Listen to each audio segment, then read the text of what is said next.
Hello guys, இன்றைக்கி நம்ம சேனலில் என்ன ரெசிபி பார்க்க போகிறோன்னா ஒரு சூப்பரான பருப்பு வடை ரெசிபி தான் பார்க்க போகிறோம். அதுக்கு முன்னாடி சேனல் இன்னும் சப்ஸ்கிரைப் பண்ணலைன்னா சப்ஸ்கிரைப் பண்ணிக்கோங்க. வாங்க வீடியோக்குள்ளே போகலாம்.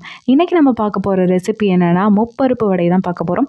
இது தமிழ் நியூ இயருக்கு நிறைய பேர் வீட்டில் செய்வாங்க. ரொம்பவே ஈஸியான ரெசிபி. வெளியில் நல்லா கிறிஸ்பியாக இருக்கும், உள்ளே நல்லா சாஃப்டாக இருக்கும். பருப்பு வடை மோஸ்ட்லி எல்லாருக்குமே செய்ய தெரியும். ஆனால் இது வரைக்கும் நீங்கள் முப்பருப்பு வடை ட்ரை பண்ணதுனா கண்டிப்பாக இந்த தமிழ் நியூ இயருக்கு ட்ரை பண்ணி பாருங்கள். செய்கிறதுமே ரொம்ப சிம்பிள் தான். வாங்க எப்படி செய்கிறதுன்றதை பார்க்கலாம். இதுக்கு ஃபஸ்ட்டு ஒரு பவுலில் 1 கப் அளவுக்கு பட்டாணி பருப்பு இல்லைனா கடலை பருப்பு எடுத்துக்கோங்க. கடலை பருப்பை விட பட்டாணி பருப்பு சேர்த்து செய்யும் போது நல்லா கிறிஸ்பியாக இருக்கும். ஸோ நான் பட்டாணி பருப்பு ஆட் பண்ணியிருக்கேன். 1 கப்புன்றது நான் 100 கிராம் அளவுக்கு எடுத்திருக்கேன். அதுக்கப்புறம் 1 கப் அளவுக்கு துவரம் பருப்பு எடுத்துக்கலாம். அதுவும் 100 கிராம் அளவுக்கு இருக்கும்.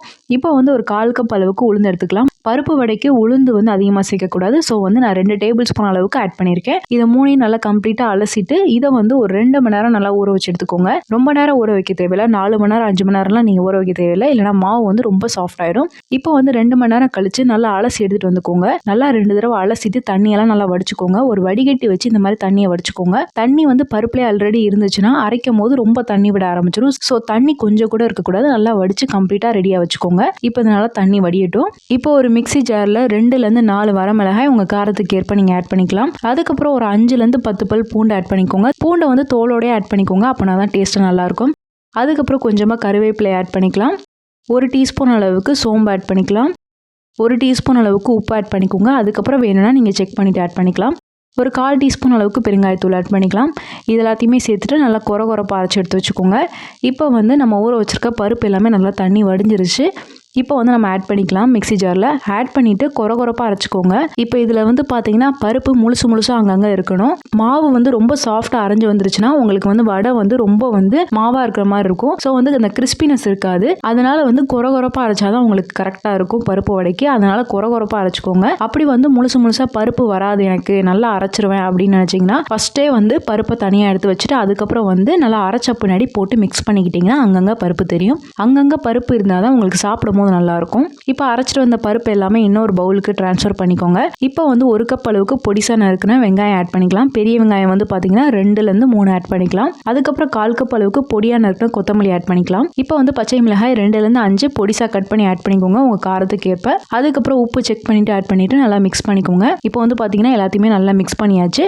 இப்போ கொஞ்சமாக எடுத்து கையில் எப்போவுமே உருட்டிட்டு இந்த மாதிரி தட்டிக்கோங்க. மாவு எடுக்கும் போது கையில் லைட்டாக மட்டும் தண்ணி அப்ளை பண்ணிக்கோங்க. ஏன்னா தண்ணி அப்ளை பண்ணால் கையில் ஒட்டாமல் வரும். இப்போ இதே மாதிரி ரெடி பண்ணி வச்சுக்கோங்க. மாவு ரெடி பண்ணிட்டு ரொம்ப நேரம் வச்சிடாதீங்க. தண்ணி விட ஆரம்பிச்சிடும். அதுக்கப்புறம் சொதன்னு ஆயிரும். ஸோ ரெடி பண்ண உடனே நீங்கள் ஃப்ரை பண்ண ஆரம்பிச்சிடணும்.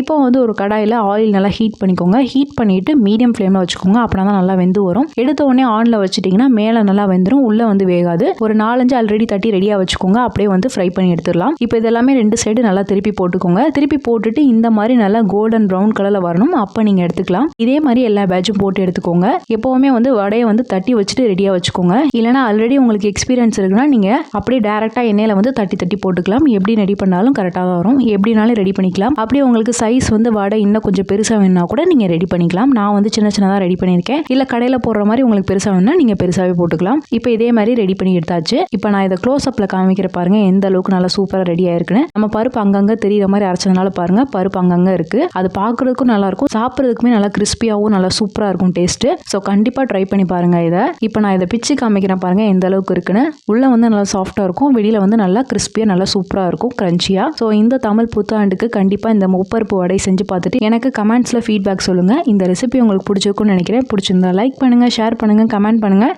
மறக்காமல் சேனலை சப்ஸ்கிரைப் பண்ணுங்கள். இன்னொரு வீடியோவில் பார்க்குறேன். பாய்.